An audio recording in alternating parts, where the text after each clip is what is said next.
Hi friends, welcome to Setu's Biology. Today our topic is about antigen and the antibody. Today our class is only about the antigens.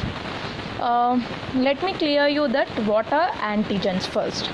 Antigens are the substances which are having the capability of stimulating our immune response in our body. Means when the antigens are entered into our body, then our immune response is stimulating. Means these antigens are having that capability of stimulating our immune system in our body. Actually these antigens are the proteins. These are present on the surface of the each cell. Imagine that this one is the cell and these are the antigens. In this way the antigens are present on the surface of the cell. Not only the stimulating of our immune system, these antigens also have the capability mainly for activating of the lymphocytes. Lymphocytes are the type of white blood cells. Means these are the infection fighting WBC cells. Means when any infection is entered into our body, imagine that this one is the infection. It is entered into our body. After entering this infection in the body, the lymphocytes are going to fight against this infection, going to kill that infection. So these antigens when entered into our body, then directly it goes to activate the lymphocytes, thereby the lymphocytes fights against those antigens. This is the main role played by these antigens, and these antigens have the unique to each pathogen. Means antigens are of different types, right? Pathogen means different microorganisms like bacteria. Bacteria contains different types, gram positive, gram negative, I already said in the previous video. And the viruses are also the pathogens, fungi are also the pathogens. Like the different pathogens have the different unique antigens. One antigen is having the higher antigenic nature, one antigen is having the lower antigenic nature. Based on the pathogen it depends on. This is about the major introduction about the antigen. Actually these antigens are of two types, foreign antigens and also the autoantigens. Foreign antigens are the substances or the antigens which are entered into our body from the outer surface. Means either the viruses may be that foreign antigen, or the bacteria or the fungi. These are the pathogens which are present outside our body. These are going to enter into our body as the foreign antigen through any route. Means through nose, through our mouth, like that in different routes. These are the antigens going to enter into our body as the foreign antigens. Next to go to the autoantigens. Autoantigens are the antigens which are present in our own body for creating the auto antibodies in our body. Actually some of the people having the low immune response or suffering from the autoimmune diseases. Means these auto antibodies are not going to affect our body when we are in the higher amount of the immune system, means healthy immune system. But when our immune system is going to weak, then at that time the auto antigens are going to act negatively in our body and causing the autoimmune diseases. In this way the antigens are playing a major role in our body. Let's see the classification of the antigens. The antigens are classified into different types based on the immunogenicity and also based on the origin. Let's see what are those. Based on the immunogenicity, these antigens are classified into two types. Those are complete antigens, and next one is the incomplete antigen. Incomplete antigen is also known as the haptens. Let's see what is meant by complete antigen and also what is meant by haptens or the incomplete antigen. Complete antigens are the substances which are having the capability to induce, means to create, to evoke the antibody formation by themselves. Means just imagine that this is our body. Through any route the antigen is entered into our body. After entry of this antigen into our body, only this antigen only provoking or stimulating the antibody formation against this. To that antibody only this antigen is going to react in this way. This is the main role played by this complete antigen. Next, go to the incomplete antigen. These are the substances, but these antigens are not able to evoke or not able to produce or not able to stimulate any antibody formation in our body by themselves. Means here the after entry of the antigen into our body, this is going to stimulate the antibody, right? But when the incomplete antigen is entered into our body, there is no,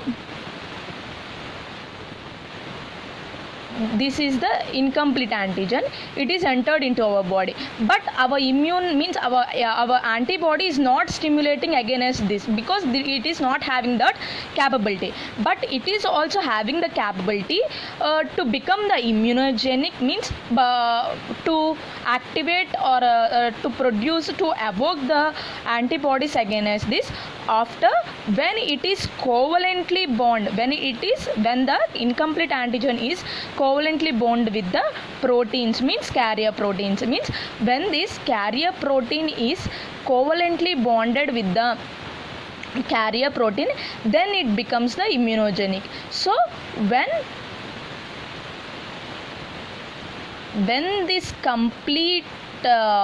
when this incomplete antigen is bonded with the carrier protein, then it becomes a immunogenic and going to stimulate or evoke the antibodies against this. This is the main role played by these incomplete antigens and the complete antigens. Again, the incomplete antigens are classified into two types. Those are the complex incomplete antigens and the simple incomplete antigens. Let's see what are these. Complex antigens can combine with these are the antigens going to combine with the specific antibodies, not to all the antibodies. For any antigen the corresponding antibody will present, means this is the one type of the antigen, this is one type of the antigen, and imagine that this is the one type of the antigen. Both are having the different antigenicity and both are produced from the different pathogen, means it is having its own antibody and it is also having its own antibody and it is also having its own antibody. To that antibody only these antigens are going to combine or going to bind. In that way, these complex antigens are going to bind with the specific antibodies to form the precipitate. After combining this complex antigen with the specific antibody, it is going to produce a precipitate. This is about the complex antigens. Let's see what are simple antigens. These are also the antigens which are going to combine with the specific antibody. Combine with the specific antibody, but it is not producing any precipitate over here. Here after the combination of the antigen and the antibody, the precipitation is producing, right? But here after combining the antigen with the antibody, there is no precipitation is occurring or producing over here. This is the major difference between the complex incomplete antigens and the simple incomplete antigens.